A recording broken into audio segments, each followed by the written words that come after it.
Queridos irmãos, queridas irmãs, estamos aqui com vocês, inaugurando o mês de março. Quaresma se aproxima. Estamos no 8º domingo do tempo comum do ano litúrgico C. O evangelho de hoje é é Lucas, capítulo 6, versículos de 39 a 43. E o tema que eu escolhi para a liturgia deste domingo é o seguinte: há um só mestre, todos somos irmãos e irmãs. Repito, há um só mestre, todos somos irmãos e irmãs. Jesus continua o seu ensinamento aos seus discípulos. E tendo-os convidado a serem filhos do Altíssimo, isto é, a serem bondosos para com os ingratos e os ímpios, não excluindo ninguém do âmbito de ação deste amor, e ter até mesmo sentimentos maternos para com os outros. Agora, Jesus adverte seus discípulos para aqueles riscos sempre presentes em todas as comunidades, e eram os riscos da espiritualidade farisaica. Isso mesmo, o da pretensão dos discípulos de serem guias e mestres dos outros. Na comunidade de Jesus, há apenas um guia e um mestre, Cristo. Vejamos então o que nos diz o Evangelho. Comecemos pelo versículo 39 do capítulo 6 de Lucas. Naquele tempo, Jesus contou uma parábola aos discípulos. Pode um cego guiar outro cego? Não cairão os dois num buraco?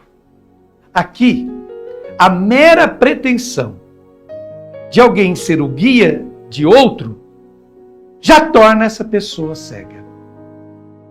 O crente não é chamado para ser guia. O único guia é Cristo. Porque a pessoa que crê é um ou uma companheiro ou companheira de viagem, que apoia o outro, o encoraja, mas não o guia. E Jesus diz: se um cego conduz outro cego, ambos caem em um buraco, incorrendo na maldição bíblica presente no livro de Deuteronômio, capítulo 27, versículo 18, que diz, abre aspas, maldito aquele que fizer o cego perder o caminho, fecha aspas. Prosseguimos agora vendo o versículo 40 do capítulo 6. Um discípulo não é maior do que o mestre. Todo discípulo bem formado será como o mestre. Então Jesus adverte novamente seus discípulos sobre a pretensão de serem mestres e guias dos outros. Depois ele retomará o discurso da cegueira. Jesus convida o discípulo a crescer, a tornar-se independente, a realizar-se pessoalmente e a não precisar mais de mestre, porque é o Espírito que o guia. Deus, o Pai de Jesus, não governa os seres humanos emitindo leis que eles devem observar, mas comunicando interiormente seu Espírito, que torna as pessoas livres e independentes. Prossigamos. Versículos de 41 a 42. Por que vês tu o cisco no olho do teu irmão e não percebes a trave que há no teu próprio olho? Como podes dizer a teu irmão, irmão, deixa-me tirar o cisco do teu olho, quando tu não vês a trave no teu próprio olho? Hipócrita, tira primeiro a trave do teu olho, e então poderás enxergar bem para tirar o cisco do olho do teu irmão. Jesus retorna, melhor dizendo, ao tema da cegueira e explica o que é esse mal. A pretensão de ser um guia, um mestre do outro, pode levar a corrigir o que Jesus diz ser minúcias. E o fato de você fingir corrigir o outro é porque tem uma trave cravada na sua visão. Então Jesus continua de forma irônica. Como não ver uma trave que está no olho? É a trave que está no olho que mostra o cisco nos olhos dos outros irmãos. Mas não ver a trave no olho significa uma presunção, um sentimento de superioridade. É o que Jesus chama de hipocrisia. E Jesus convida a retirar a trave que está no olho do irmão, mas só aparentemente, porque depois desencoraja isso. É o que na espiritualidade se chama correção fraterna. Mas, quando se consegue tirar a trave que grudou no olho, também desaparece o desejo de ir buscar os ciscos nos olhos dos irmãos. Prossigamos agora, lendo os versículos de 43 a 44. Não existe árvore boa que dê frutos ruins, nem árvore ruim que dê frutos bons. Toda árvore é conhecida pelos seus frutos. Não se colhem figos de espinheiros, nem uvas de plantas espinhosas. Então Jesus fornece um critério para a autenticidade do discípulo dele. Qual é esse critério? É a questão dos frutos. Quando esses frutos são de vida, enriquecem a vida, comunicam a vida, é porque vem de Deus. Jesus dá um exemplo compreensível a todos. Assim, o critério de autenticidade não é a doutrina, a ortodoxia, mas o fruto que se produz. Se um estilo de vida, se uma mensagem produz vida, enriquece a vida dos outros, certamente vem de Deus, porque Deus é o autor da vida. Versículo 45 agora. O homem bom tira coisas boas do bom tesouro do seu coração. Mas o homem mau tira coisas más do seu mau tesouro, pois sua boca fala do que o coração está cheio. Jesus conclui dizendo: o homem bom tira coisas boas do bom tesouro do seu coração. O coração, na cultura daquela época, é a mente, é a consciência. Ele traz o bem. O que significa? Aqueles que se alimentam do bem, inevitavelmente produzem o bem para os outros. É por isso que é importante nos nutrirmos apenas com o que Lucas fala que é o belo, o bem. Porque o que se torna fonte de alimento em nós é o que produz alimento para os outros. A liturgia deste domingo mas há o versículo 46 que é importante. Ele diz o seguinte: por que me chamais Senhor, Senhor, mas não fazeis o que vos digo? Aqueles que chamam Senhor, Senhor, são os que defendem e são extremamente apegados à doutrina perfeita, à ortodoxia perfeita, mas eles não fazem o que Jesus diz. Para Jesus, eles são pessoas inúteis. Então é isso que o homem mau tira de seu mau tesouro, o mal. Portanto, é um convite de Jesus para se colocar sempre ao lado do belo, alimentar-se da beleza, para ser pessoas bonitas que transmitem o bem aos outros. Então agora eu faço as minhas considerações pessoais após essa belíssima explanação que nos fez Frei Alberto Matti. E eu começo com um pensamento de Buda. 3 coisas não podem ser escondidas por muito tempo: o sol, a lua e a verdade. Vou repetir. 3 coisas não podem ser escondidas por muito tempo: o sol, a lua e a verdade. O evangelho deste domingo nos pede a revolução do coração. Isso mesmo.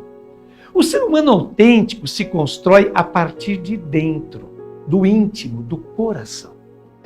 Porém, tudo o que somos, tudo o que pensamos e sentimos acaba por se transformar em ações, atitudes, gestos concretos. Por isso, Jesus menciona a árvore e seus frutos. Afinal, conhece-se a árvore por aquilo que ela produz. Do mesmo modo, conhece-se o ser humano por meio de suas práticas, suas posturas. Vivemos, queridos irmãos e irmãs, em tempos do retorno da hipocrisia. Hipocrisia que se traduz, segundo Jesus, em ser exigente por demais com os outros, ser extremamente ortodoxo em questões de doutrina, moralista em questão de costumes, tradicionalista em questões litúrgicas e rituais, enquanto desculpamos ou fingimos não ver ou nos omitimos diante de nossas próprias imperfeições e incoerências diante do Evangelho, fonte de toda doutrina, diante da caridade, que é a principal virtude e essência da vida cristã, diante da fraternidade e simplicidade dos gestos sacramentais oriundos de Jesus de Nazaré, o qual jamais se fez distinguir de seus concidadãos mediante vestes e hábitos diferentes e especiais. Tudo isso não deixa de ser uma sorte de neurose espiritual, ou seja, o modo equivocado, exagerado de como o indivíduo se relaciona com os seus desejos e com as suas contradições. Muitos transformam a sua vivência cristã em uma neurose, uma preocupação excessiva com o pecado, a culpa, a rigidez doutrinal e o formalismo litúrgico. Jesus já havia percebido isso dos especialistas em lei e grandes intelectuais de seu tempo, chamando-lhes guias cegos, que coais o mosquito e engolis o camelo, como está lá em Mateus 23, 24. Quantos guias cegos, pessoas que se consideram justas, santas, irrepreensíveis, mestras, não temos no catolicismo e no cristianismo de nossos tempos. Justamente para evitar esse risco, Jesus afirma categoricamente, abre aspas, quanto a vós, não vos façais chamar de rabi, ou seja, mestre, pois um só é vosso mestre, e todos vós sois irmãos. Mateus capítulo 23, versículo 8. No entanto, há muitas pessoas que creem, confiam, seguem e obedecem cegamente a esses guias cegos, e não ao único e verdadeiro mestre que é Jesus Cristo, com o seu evangelho. Aliás, eu recomendo vivamente a leitura e meditação atentas do Evangelho segundo Mateus, capítulo 23, anote aí, Mateus, capítulo 23, versículos de 1 a 32. Vale a pena. Jesus nos convida a não tornar a vida das pessoas mais pesada, mais difícil e desafiadora do que ela já é. Eis alguns propósitos que o Evangelho deste domingo nos deixa, segundo as sábias palavras de José Antônio Pagola. Abre aspas. Esforçar-nos por viver de tal maneira que, ao menos perto de nós, a vida seja mais humana e suportável. Não envenenar o ambiente com nosso pessimismo, nossa amargura e agressividade. Criar ao nosso redor relações diferentes, feitas de confiança, bondade e cordialidade. Fecha aspas. E agora, querido irmão, concluindo a nossa meditação do Santo Evangelho, deste 8º domingo do tempo comum, temos este momento de oração, que você já está visualizando aí na sua tela. Fazei-vos de estúpidos para ficardes estúpidos. Fazei-vos de cegos para ficardes cegos. Ficai embriagados sem tomar vinho, tontos sem bebida fermentada. O Senhor é quem vos prepara um vento embriagador. É Ele quem vos tapa os olhos, quem vos cobre a cabeça. Essa revelação toda será para vós como o texto de um documento lacrado. Se alguém apresenta esse documento a quem sabe ler, dizendo, leia por favor, ele dirá, não posso ler, está lacrado. Se o derem a quem não sabe ler, há de responder, não sei ler. Disse o Senhor, esse povo me procura só de palavra. Honra-me apenas com a boca, enquanto o coração está longe de mim. Seu temor para comigo é feito de obrigações tradicionais e rotineiras. Por isso, continuarei a surpreender esse povo com um grande e espantoso milagre. Aí, a esperteza dos seus sábios se perde e a clareza dos inteligentes se apaga. Ai daqueles que tentam esconder-se do Senhor, fazendo segredo daquilo que planejam. Eles tramam no escuro dizendo: ninguém verá, ninguém saberá. Que absurdo! O barro vai se comparar ao oleiro? Pode uma obra qualquer dizer ao seu autor: tu não me fizeste? Ou a cerâmica dizer ao oleiro: tu não entendes de nada? Esse belíssimo texto é extraído de Isaías, capítulo 29, versículos de 9 a 16. Um abençoado domingo a cada um de vocês. Deus esteja sempre convosco. Beijo no coração e até o próximo final de semana.